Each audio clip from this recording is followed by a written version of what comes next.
அஸ்ஸலாமு அலைக்கும். நான் உங்கள் ஷிஃபா குக்கிங்லேருந்து பேசுகிறேன். இன்றைக்கி நம்ம என்ன ரெசிபி பார்க்க போகிறோன்னா, முருங்கைக்கீரை வச்சு 2 விதமான ரெசிபி பார்க்க போகிறோம். ஒன்று ஒரு பொரியல், ஒன்று ஒரு தொகையல். முதல்ல முருங்கைக்கீரை முட்டை பொரியல் எப்படின்னு பார்த்துடலாம். அதுக்கு கீரையை நல்லா க்ளீன் பண்ணிவிட்டு பாருங்கள், நல்லா உருவி வச்சுருக்கேன். இதை தண்ணியில் கழுவிட்டு லேசாக கையில் பிடிச்சி 2 நறுக்கு நறுக்கி வச்சுக்கணும். அப்போ தான் ரொம்ப கொத்து கொத்தாக இருக்காது. இப்போ ஒரு கடாயில் எண்ணெய் ஊற்றிட்டு எண்ணெய் காஞ்ச உடனே ஒரு 1/2 ஸ்பூன் சீரகம் பொரிஞ்ச உடனே ஒரு 6லேருந்து 7 பல்லு பூண்டு பல்ல தட்டி இதில் சேர்த்துக்கிறேன்.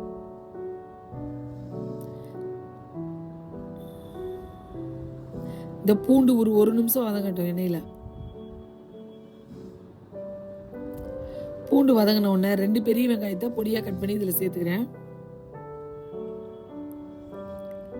கீரைனாலே வெங்காயம் கொஞ்சம் அதிகமாக தான் சேர்க்கணும். அப்போ தான் சாப்பிட டேஸ்ட் நல்லாயிருக்கும். அது எந்த கீரையாக இருந்தாலுமே. இதோட ஒரு 4 காஞ்ச மிளகாயும் கிள்ளி போட்டுக்கிறேன்.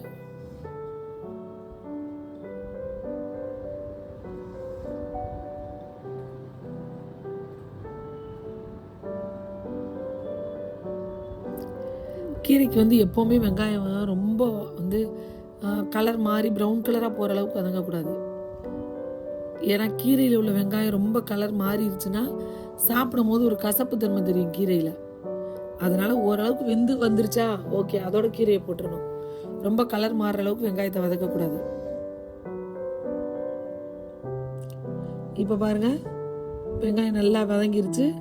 ஆனால் கலர் மாறாமல் இருக்கு பாருங்க. இந்த நேரத்தில் நம்ம கழுவிட்டு நறுக்கி வச்சுருக்கோம் பாருங்கள் முருங்கைக்கீரை, அதை இதில் சேர்த்துடணும். பாருங்கள், நான் ஒரு தண்ணி வடிகட்டியில் போட்டு சுத்தமாக தண்ணி இல்லாமல் வடித்து வச்சுருக்கேன். நல்லா க்ளீனாக தண்ணி இல்லாமல் வடிச்சிட்டு போடுங்க. அப்போ தான் கீரை நல்லாயிருக்கும். கீரை எல்லாத்தையும் நல்லா பிரட்டி விட்டுருங்க. கீரை கொஞ்சம் வெந்ததுக்கு அப்புறம் தான் நான் உப்பு சேர்ப்பேன்.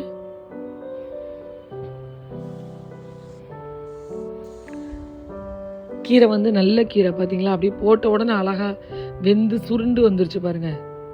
இப்போ நல்லா கீரை வதங்கிருச்சு. இப்போ இந்த கீரைக்கு தேவையான அளவு உப்பு சேர்த்துடலாம்.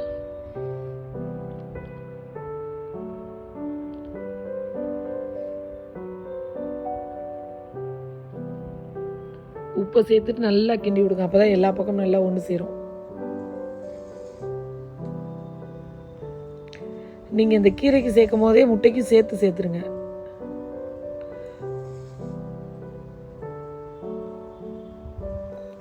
பாருங்க, கீரை நல்லா வதங்கி எண்ணெயாக பிரிஞ்சு வந்துருச்சு.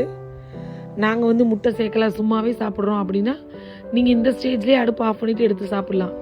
ஏன்னா அந்த ஜீரகம், பூண்டு, வெங்காயம் எல்லாம் சேர்த்து கீரை சாப்பிட அவ்வளோ டேஸ்ட்டாக இருக்கும்.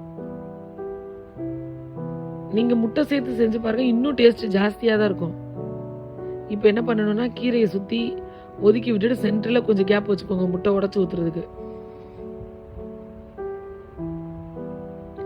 பாருங்க எப்படி ஒரு அழகா கீரை வெந்திருக்குன்னு. சென்டரில் கேப் ரெடி ஆயிடுச்சா?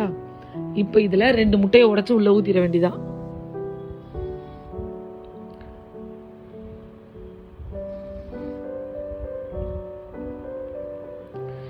முட்டையை ஊற்றினோடனே உடனே டைட்டாக மிக்ஸ் பண்ணி ஃபுல்லாக ஒரு கிண்டிடாதீங்க.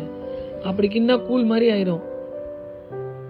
லைட்டாக அந்த முட்டைக்கருவை உடச்சி விட்டுட்டு ஃபுல்லாக ஒரு மிக்ஸ் பண்ணி விடணும். அவ்வளோதான். ஃபுல்லாக ஒரு மிக்ஸ் பண்ணி விட்டுட்டு ஒரு 2 நிமிஷம் கேப் கொடுக்கணும். அது நல்லா வெந்ததுக்கு அப்புறமா தான் நம்ம எல்லா இடத்தையும் மிக்ஸ் பண்ணணும். பாருங்கள், ஃபுல்லாக ஒரு பிரட்டிட்டேன். இப்போ அப்படியே விட்டுருவேன். ஏன்னா அந்த முட்டை கொஞ்சம் நேரம் வேகணும். இப்போ லைட்டாக ஒரு ஃப்ளேவருக்காக ஒரு 1/2 ஸ்பூன் மிளகுத்தூள் சேர்க்குறேன். அந்த முட்டை சேர்க்குறதுனால மிளகுத்தூள் சேர்க்கும் போது நல்லாயிருக்கும் டேஸ்ட்டு. அவ்வளோதான், முட்டையும் வெந்துருச்சு பார்த்தீங்களா. இப்போ நல்லா எடுத்து விட்டு ஃபுல்லாக கிண்டி விட்டுருங்க. அந்த மிளகுத்தூள், முட்டையெல்லாம் எல்லா பக்கம் போகிற மாதிரி கிண்டி விடுங்க. அவ்வளோதான், ஒரு சூப்பரான முருங்கைக்கீரை முட்டை பொரியல். அதாவது கீரை பிடிக்காத குழந்தைங்களுக்கு இந்த மாதிரி நீங்கள் செஞ்சு கொடுக்கும்போது இந்த முட்டையோட டேஸ்ட்லேயே இந்த கீரையை சாப்பிட்ருவாங்க. உண்மையிலே இந்த முருங்கைக்கீரை முட்டை பொரியல் ஒரு நல்ல ரெசிபி. ஏன்னா முருங்கைக்கீரை, முட்டை 2மே உடம்புக்கு நல்லது. அது ரெண்டையும் நம்ம ஒன்றா சேர்த்து சாப்பிடும்போது ரொம்பவே நல்லது. கண்டிப்பாக வீட்டில் குழந்தைங்களுக்கு செஞ்சு கொடுங்க. இப்போ நான் அடுத்து செய்ய போகிற ரெசிபி இதை விட ஒரு நல்ல ரெசிபி. முருங்கைக்கீரை துவையல். வாங்க எப்படி செய்யறதுன்னு பார்க்கலாம்.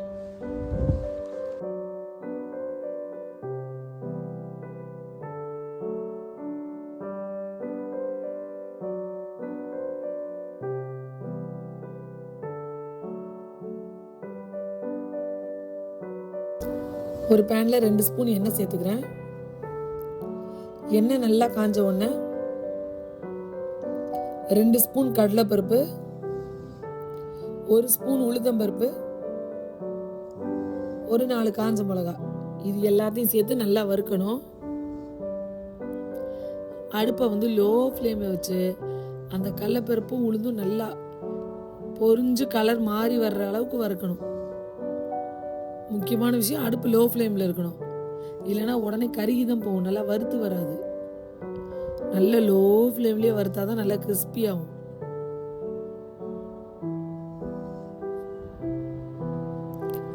பாருங்க, கிட்டத்தட்ட பாதி அளவுக்கு வறுத்துருச்சு. இந்த டைம்ல 2 பச்சை மிளகாய் இதில் சேர்த்துருங்க. இப்போ பச்சை மிளகாயும் வதங்கிருச்சு, பருப்பும் நல்லா வதங்கிருச்சு.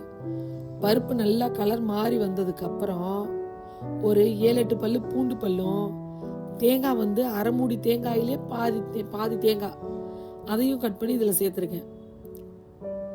இந்த பூண்டும் தேங்காயும் நல்லா வதங்கணுன்ற அவசியம் இல்லை, அதனால அதை கடைசியாக சேர்த்துருக்கேன். பருப்பு நல்லா கலர் மாறி வந்ததுக்கப்புறம் பூண்டையும் தேங்காவையும் சேர்த்துக்கோங்க. இப்போ இந்த துவையலுக்கு தேவையான அளவு புளியும் இதில் சேர்த்துறேன். நான் ஒரு சின்ன நெல்லிக்காய் அளவு சேர்த்துருக்கேன்.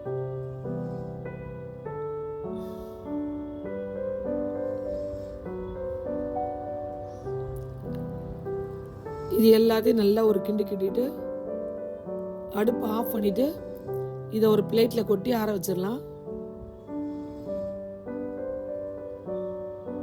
ஏன்னா அந்த பருப்புலாம் நல்லா ஆறுனதுக்கு அப்புறம் தான் நம்மளுக்கு அரைக்க வரும்.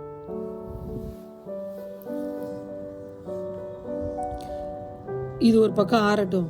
இந்த பக்கம் நான் முருங்கைக்கீரையை நல்லா காம்பு இல்லாமல் ஆஞ்சு வச்சிருக்கேன்.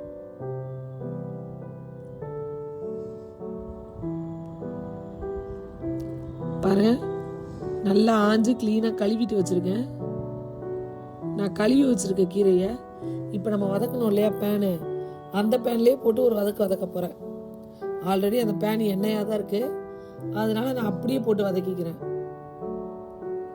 நீங்கள் பேனில் எண்ணெய் இல்லைன்னா ஒரு அரை ஸ்பூன் எண்ணெய் சேர்த்துக்கோங்க. அப்புறம் கீரை கருவிடும் எண்ணெய் இல்லைன்னா. இந்த பேன் கொஞ்சம் எண்ணெய் பதமாக இருக்கிறனால அப்படியே போட்டு கிண்டிட்டேன்னா. பாருங்க, போட்ட உடனே அப்படியே சுருங்கி வந்துருச்சு கீரை. எவ்வளோ அழகா இருக்கு. கீரையை நல்லா வேக வச்சிருங்க. பாருங்க, கீரை நல்லா வெந்துருச்சு.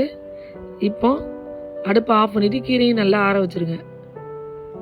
இப்போ முதல்ல நம்ம வறுத்து வச்சிருக்கோம் இல்லையா பருப்பு, தேங்காய், பூண்டு, அதை தான் அரைக்க போகிறோம். அதை கரகரப்பாக அரைச்சதுக்கு அப்புறம் தான் அதில் கீரையை போட்டு சுற்றணும். பாருங்க, வறுத்த பருப்பு எல்லாத்தையும் மிக்சியில் சேர்த்துட்டேன். இப்போ இதை ஒரு சுற்றிட்டு வந்துக்கிறேன். இது கூடவே கல்லுப்பு சேர்த்துக்கிறேன், துவையலுக்கு தேவையான உப்பு. இப்போ நான் அரைச்சிட்டேன் பாருங்க, நல்லா கொரப்பாக அரைச்சிருக்கு. இப்போ இது கூடவே நம்ம வதக்கி ஆற வச்சிருக்கோம் இல்லையா கீரை, அதையும் இதில் சேர்த்துடலாம்.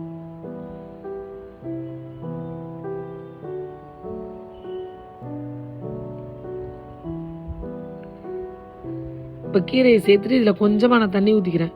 ஏன்னா கடலைப்பருப்பு உளுந்து நான் சேர்த்துருக்கறதுனால பருப்புங்க கொஞ்சம் கெட்டி ஆகிக்கிட்டே போகும். இப்போ லைட்டாக தண்ணியை தொளிச்சு அரைச்சிட்டேன். அவ்வளோதான், பாருங்கள், இவ்வளோதான் போதும். துவையல் ரெடி ஆயிடுச்சு. ரொம்ப நைஸாக இருக்க தேவையில்லை, கொஞ்சம் நெருப்பாக இருந்தால் துவையல் நல்லாயிருக்கும் சாப்பிட. இப்போ நான் இதை ஒரு பாத்திரத்தில் மாற்றிக்கிறேன். இப்போ மாத்தின துவையல் ரெடியாக இருக்குது. அது மேலே லைட்டாக ஒரு தாளிப்பு, கடுகு, காஞ்ச மிளகாய் போட்டு லைட்டாக தாளித்து கொட்டிடுங்க.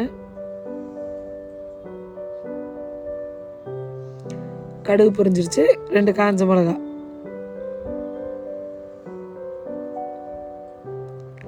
அவ்வளோதான், நல்ல ஒரு டேஸ்டியான முருங்கைக்கீரை துவையல் ரெடி ஆயிடுச்சு. இந்த துவையலை நல்ல ஒரு சூடாக இருக்கிற சாதத்தில் போட்டு கொஞ்சம் நெய் போட்டு அது கூட இந்த துவையலையும் போட்டு குழந்தைங்களுக்கு ஊட்டினீங்கன்னா ஒரு நல்ல சத்து. நீங்கள் கூட சாப்பிடலாம், அவ்வளோ டேஸ்ட்டாக இருக்கும் அந்த நெய்யுக்கும் அந்த துவையலுக்கும் சுடு சாதத்துக்கும்.